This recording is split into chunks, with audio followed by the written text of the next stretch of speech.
Hey everyone, this is the rear differential on my 2001 XKR, and I'm getting some fluid out of it, and this is some of the fluid that I've gotten out of it so far. Girls, how does this smell?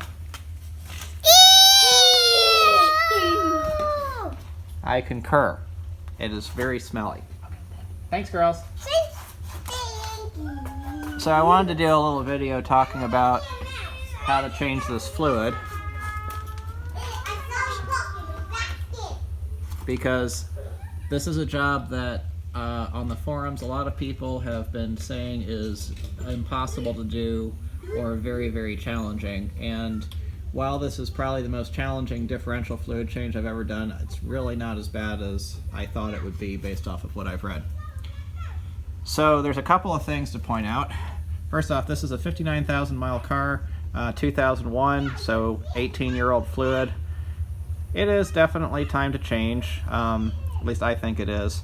Some people have pointed out this is a sealed for life differential, which it is, and differential fluid doesn't need to get changed as often as, say, transmission or engine oil.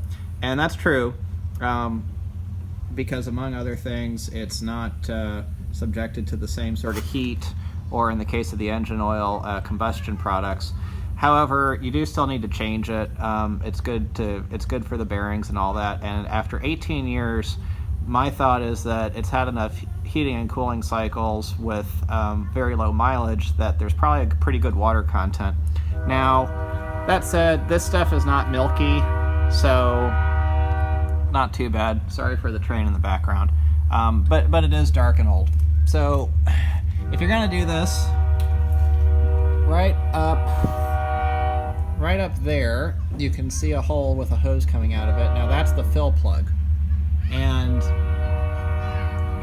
this differential does not have a drain plug, so you have to drain it out from the fill plug.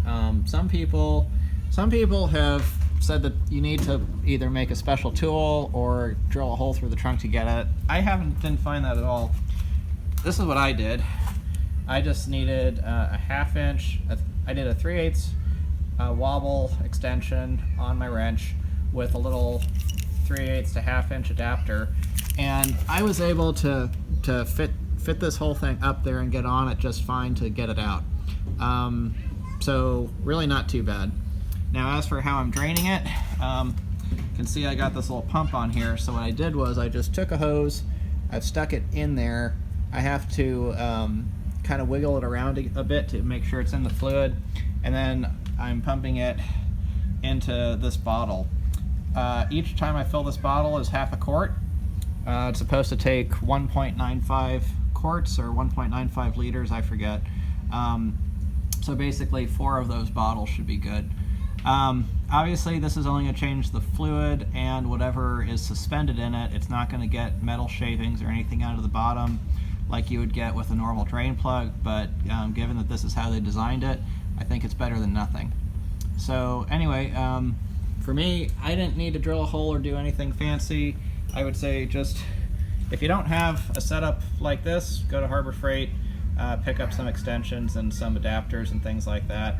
Really, any good garage, you should have an assortment of those sorts of things. And then as for this little pump here, I just bought that at the auto parts store. I had it around for some other things. It's really useful.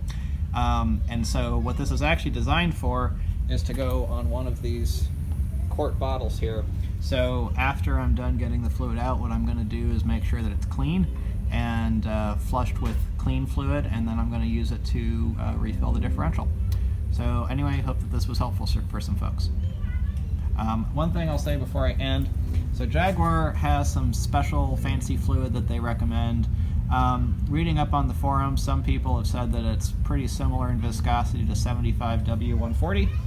And so what I'm doing is I'm just going with some Valvoline synthetic 75W140. It's really, for a differential, what matters is that you get something that's close enough in viscosity more than anything. And if there's a limited slip differential, which this one is not, kind of oddly, but Jaguar for some reason didn't put a limited slip on here on the XKR. Really, differentials are just gearboxes. They're not super picky. It's not like a transmission or an engine where you got things that are a lot more sensitive to what kind of oil you're using. So just using a good quality oil of a reasonable viscosity is appropriate. So I'm happy with that, and I'm not too worried about it. This procedure should apply to any XK8 or XKR or XJ8 or XJR from the late 90s through early 2000s, and it might even apply to some of the 2004 and later ones where they redesigned it, but I haven't looked at any of those cars underneath. So hopefully this helped you. Thanks.